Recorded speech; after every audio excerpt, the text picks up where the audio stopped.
বলেন এই সময় তো আপনি জানেন যে গরিব মানুষের প্রত্যেক কৃষক লোকের জন্য 5,000 টাকা সুদ মাফ করছে। সুদে আসলে একমাত্র খালেদা জিয়া, ঠিক। তাছাড়া অন্য কোনো সরকার গরিবের এই লোন বা অন্য কৃষি লোন মাফ করতে পারে নাই, একবার খালেদা জিয়া করছে। দ্বিতীয় নম্বর জিয়া রহমান, তারপরে 10,000 টাকা সুদ মাফ করে দিচ্ছে।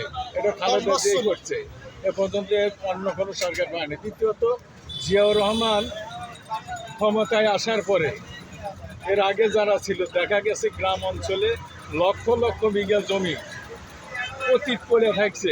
আউশ ধানের চাষ হইতো ওই জমিতে 4-5 মণ এক বৎসরে এক পন্দ। আগামী সংসদ নির্বাচনে আপনি কাকে দেখতে যাচ্ছেন? আরে খালেদা জিয়া আসবো, একদম ভালো মানুষ আসবে।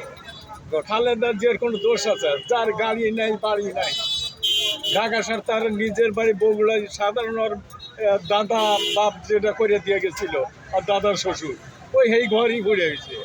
বগুড়া অঞ্চলে ভালো কোনো রাস্তা নাই, তার নিজের স্বার্থের জন্য কিছু করে নেই, যা কিছু করছে পরের স্বার্থের জন্য। অনেক কথা আছে এবং না।